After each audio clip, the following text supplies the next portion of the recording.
Dr. Carson, you have been one in the public eye for quite some time.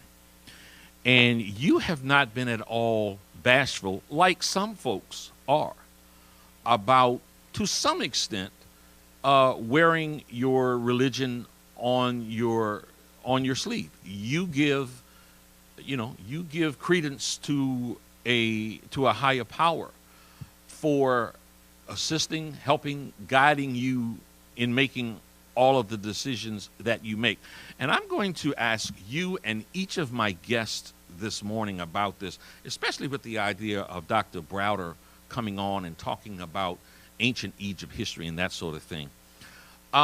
In the Bible, somewhere it says that Jesus was a man of had hair like lamb's wool and skin like burned brass. How do you weigh in on what the color of Jesus was, or his ethnicity?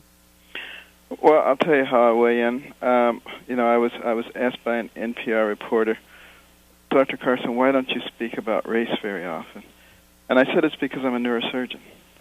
And she looked at me very quizzically, thinking, what does that have to do with it? I said, when I take someone to the operating room, and I cut that scalp and I peel it back and I take off that bone flap, and I open the dura, I'm operating on the brain. I'm operating on the thing that makes that person who they are.